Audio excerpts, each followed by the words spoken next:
I don't know how I'm going to feel about this one, but I'm going to take it. We've got Steve, pronouns he, him, calling in from Nevada, wants to talk about evidence for God, similar to evidence for mental conditions. Steve, how are you doing? Oh, Hey, I'm doing well. How are you guys? I'm all right. All right. Depending on how you approach this thing, because I don't know what you mean by this, and I could be very against what you're saying. So, like, let's hear it. What are you thinking? Oh yeah. So I don't want to turn the whole boat on your levels of belief, but at least maybe challenge an element of what I've heard time to time. Mhm. And I don't want to put words in y'all's mouth, but is it true that you guys say that like there's no good evidence like to even start believing in any sort of like God-like thing, right? Yeah. So yeah. far, yeah. That's long and short of Okay. it. Well, so the leap I'm taking here is like, would you guys consider it real for things like tinnitus? Like we don't have a way in a laboratory to test that tinnitus exists. It's almost all survey based on like self-reporting from people answering questions. A lot of psychology, I think, goes in the same way. We don't have a way to empirically test that these things are real or they exist beyond like the trends and kind of the mountains of evidence we've developed over time just using surveys and kind of seeing patterns and categorizations. And that's how we've kind of arrived at the DSM for a lot of things, not everything. That's kind of my thought. If we consider things like tinnitus. Oh, sorry, go ahead. I was going to say, I get where you're coming from, and I can see where you would draw the analogy, but I would push back on it a little bit insofar as like the major thing that like psychology and whatnot has going on for it is statistics. So it's not just, we heard a bunch of people who said this, so it's probably real, who knows? It's, there's actually like real study into this to make sure that everybody's saying the same things the same way for the same reasons, and then those reasons and ways and things get categorized and put into boxes that we can then use as diagnostic criteria for other people. So like when it comes to like arguments for gods, when people talk about their experiences with gods or their religion or whatever like that, those things are not statistically significant enough to be used as diagnostics for other parts of the universe. So they are subjective. Whereas like talking about mental conditions, tinnitus, whatever it may be, those are, they're subjective to the person, but they are actually objective in the real world, and we can actually still do study on them. Like you're talking about tinnitus as if it's a thing, an object, right? And tinnitus is a label that we put on a category of experiences. So, right. It's describing experience. So it's not unusual by that very nature, then we have to just talk about experiences, because it's a label about experiences, just like you would say that mammal is a category of types of, some of the animals fit the category of mammal and some don't. But we don't think mammal is real. We think that individual animals are what's real, but we categorize them in certain ways. So like tinnitus isn't real in that sense. Yeah, it's not like a monster under your bed. It's just a thing that happens. Yeah, exactly. Does that make sense? That's fair enough.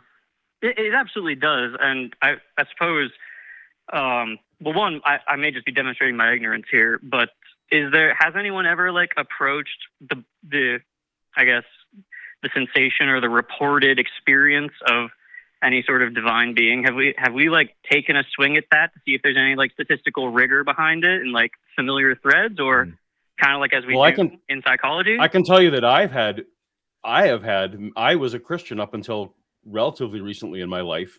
And like on my baptism day, for example, I had the most real, what I attributed to God experience of my life. And many times I felt like God intervened and God allowed me to escape a car crash or find my contact lens or all these kind of things. And so I had experiences regularly that I attributed to God. It's just in hindsight, I realized that I was making attribution errors. Not that the experiences weren't real. And I've had experiences after believing in God that were exactly the same. I've narrowly escaped car crashes or whatever, and you feel the same rush.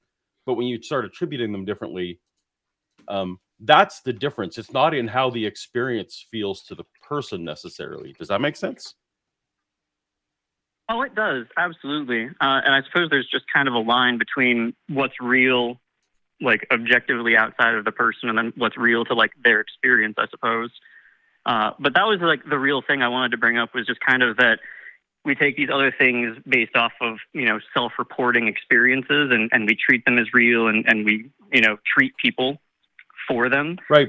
But what we wouldn't do is have someone walk in and say, I'm feeling these things that I think is tinnitus, for the patients to say that, right? You wouldn't have the patient walk in and self-diagnose what they're attributing. The doctor would ignore that diagnosis and then try and see whether the collection of experiences is properly attributable, right? So just like I was trying to say, like when on my baptism, I felt like God was really there in the room. That's me attributing something, as opposed to what I should have been self-reporting is something else.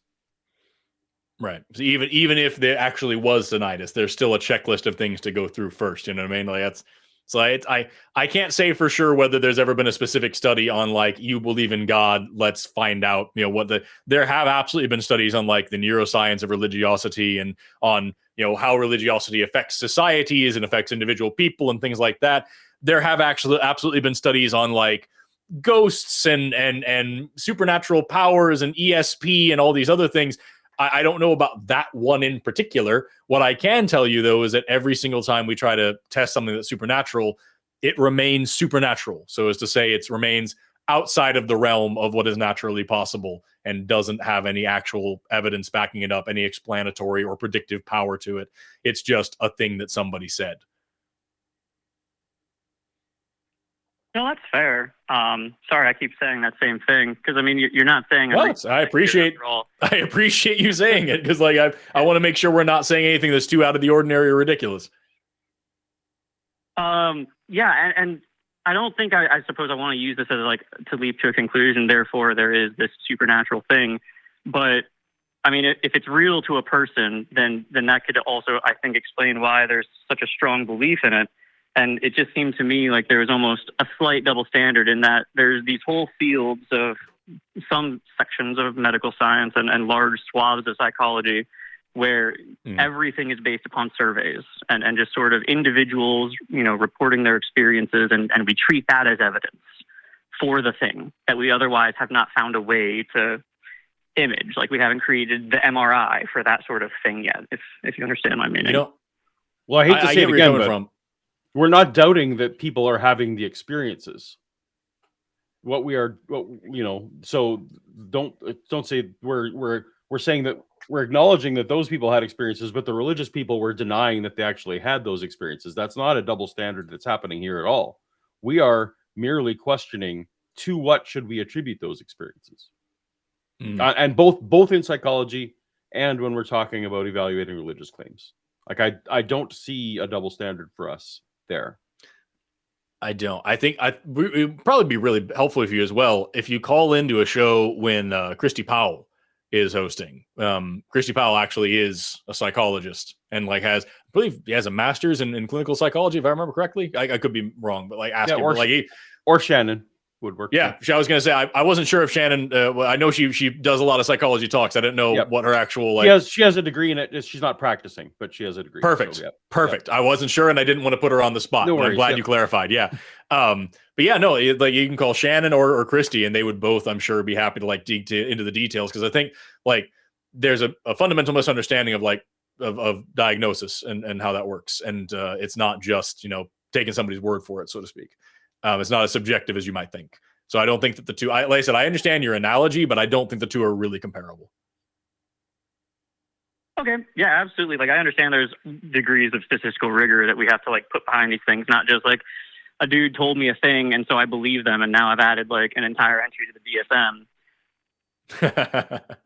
Right, exactly. And I appreciate this being the way the call went. When I looked at what is written on this call screener, it's like similar, evidence for God, similar to evidence for mental condition. We oftentimes have some assholes who want to be like, oh, religion is a mental condition. And I get, oh my God, I get pissed off about that shit. So I was prepared to be a spicy boy. And I'm so happy that this was so pleasant. Yeah. Hey, I'm sorry. I just wanted to, bring up kind of what I saw as a potential thing, an issue with some of the common trends that I've heard about. There's no evidence. I was like, well, I mean, we have similar levels of evidence for these other things that we treat as real. Right.